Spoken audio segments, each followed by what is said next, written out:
Shut me out though. So look, we gotta say farewell to one of the most grimiest niggas in hood history. You know what I mean? Y'all probably seen the movie Paid in Full. I wanna say his name was Rico, some shit like that. I think it was Rico and Paid in Full. He played by Cameron. You know what I'm saying? But the real story and the real nigga's name was Alpo Martinez. You know what I'm saying? And this was, this was set back in the 90s and shit like that. And he was a grimy nigga from Harlem. You know what I'm saying? They was selling that sugar back then, and you know how the prices was low and the profits was high. Real flashy nigga, ride the motorcycles and shit. You know what I'm saying? And if you go back and read or watch the real documentaries of the shit that was going on with Alpo, you'll kind of get a better insight of how he was and who he was, because the movie didn't really give him that much justice. You know, they tried to hit on it and show that he was a snake and shit and show the grimy side, but it was a whole lot deeper than that. You know, he had his own little section with niggas that was up under him, and then had an operation down in DC, had one of the most famous hitmen on his squad. You know what I'm saying? So the nigga was a real factor. He was a real factor. Like, he was the boss man of Wayne Perry. And if y'all don't know who that nigga is, I don't know where the fuck you been at, you know. But go look him up. Wayne Perry, Alpo Martinez, if you ain't familiar with it. If you are familiar with it, nigga, they say 3 o'clock this morning, nigga got hit up in a drive-by shooting and they killed him. You know. I mean, you know what I'm saying? And it ain't confirmed yet, but it's on multiple sources and shit. So I can't give you the backstory of why it happened. Only thing I can tell you is, bruh, it's a matter of time before that shit come back around. And not to say it's nobody he told on or some shit like that, because he did more than tell on niggas. And if I can recall, he ain't tell on nobody from Harlem. But that's where he got killed at. But he did a lot of whacking. And I ain't gonna say he did, but once he got his money up, you know what I'm saying? Like, he put a lot of plays in motion that got a lot of niggas up out of here. Because he had real shooters. You know what I mean? Real shooters. Hey, shut the fuck up. But the nigga had real shooters. He had real niggas on this squad that was gonna do that. And he used the motherfuckers, you know what I'm saying? Like, not really. I guess what was so grimy about him is you didn't have to really wrong him. He was on the type of time, if you was in the way, you ain't even have to know you was in the way. But if you was in the way, he was gonna get you out the way. You know what I'm saying? By any means necessary. And the most famous murder that he known for streetwise is the murder of Rich Porter. You know what I'm saying? Rich Porter, that's the nigga that really got him known as, like, damn, bro, because them niggas was together. Them niggas was hustling together. If you watch the movie Paid in Full, it'll make you think them niggas was like, you know what I'm saying?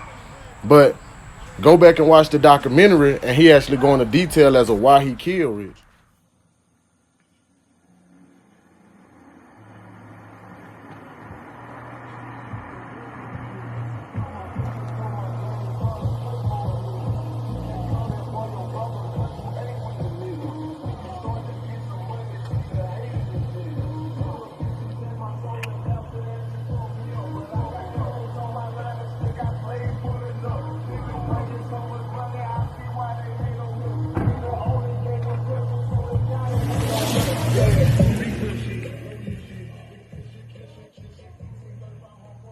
Say goddamn, he was lying to him about the numbers he was getting the shit for from the plug, and he ain't want to turn him on to the plug.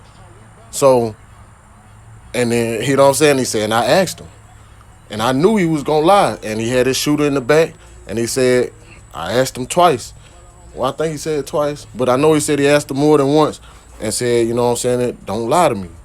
And he said the nigga lied and said he just looked up in the rearview mirror and gave a nod. Nigga hit him 2 times. He even showed where they dumped the body. So, you know, goddamn, if you gon', I mean, it's just certain shit, bro. If you do that type of shit, and the way that the nigga was so flashy and boastful about the shit, like, you know, he went and did his time, told on the niggas he told on, because he snitched on Wayne Perry about a lot of murders. Wayne Perry ain't never coming home. This nigga came home in 2015, so he did about a dub at the least. Came home in 2015 and shit, and was walking around Harlem like it was all good. I'm talking about like a nigga wasn't gonna fuck with him, you know, and, and shit, if that was the case, you know what I'm saying, I salute him, but it's like, was that street justice? I mean, that's what I want to know, what niggas think. Was that street justice for the nigga to get got like that? You know what I'm saying? Like, I guess later on, you know what I'm saying, some more details gonna come out about it, but maybe it won't. Because a lot of niggas he killed, ain't nobody know them bitches was unsolved until he went and told on Wayne. You know what I'm saying? And that nigga was really stepping on shit for him. But he wasn't the only shooter, though. You know what I'm saying? He had a couple niggas that stepped for him, but Wayne was just the most famous one, and he was the most notorious one. He was the one that, nigga, if you see him and he come in your presence, like, you finna get the fuck from around there because you don't know what's on his mind or what type of time he on, and you know for a fact he gonna do that. So, the nigga got caught like 3 this morning. I think it was like a Halloween party or some shit like that, and goddamn, it was a drive-by. So I seen pictures of like a motherfucking a big ass truck. It was a big ass truck, and that bitch looked like it wrecked. You know what I'm saying? And that bitch was hit up. They say he got hit in the chest. You know what I'm saying? The whole kicker about it is the nigga 55 now. You know, so he not really active like that in the street since he came home. That nigga wasn't, you know what I'm saying? He wasn't back in the field and, you know, like it was in the 90s. He was telling his story, getting paid for it, you know, taking money from niggas that's, you know what I'm saying, that's well off, and they felt like he was somebody worthy to, you know, look out for and make sure he was straight when he came home. But what my point is, you live by it, you die by it, basically. You can't beat that karma shit, you know what I'm saying? So that's why I say it don't even matter if it was somebody he told on or somebody that he murdered, family or people or whatever you may, you know, it don't matter. You live by it, you definitely gonna die by it. And it might have been something retarded and senseless. It might even been a mistaken identity, ain't no telling. But what is facts is that you not gonna escape that shit. If that's how you step in that and you made yourself known for being a grimy nigga, you don't think you gonna get slimed out? It's just a shame that shit happened after the fact. It happened after he, you know, then came home and he trying to live the old man life. But, you know, he was still riding his motorcycles and shit. He still had the MCM helmet on with the MCM gloves. You know, he was still doing this shit. Now, he was a flashy nigga. And once he came home and folks blessed him, because I don't think he had no money put up, but once he came home and niggas blessed him down, he went right back to stunting, you know what I'm saying? Like, this what it is. And he stood on that. So, you get it how you give it, you know? But that's just what it is, you know? It's like niggas be acting like once you change, you still don't got to face that shit that you done did back in the gap. And that just ain't the case. That just ain't the case, you know? Whatever you give, that's what you gonna get. And sometimes you might escape for a while. Sometimes you might get by and shit. But the majority of the time, nigga, you gonna get that exact same energy. And possibly it might have been somebody close to him that snuffed him out. He was supposed to be in witness protection because of all the niggas he told on. But the weird thing is he told on niggas in D.C.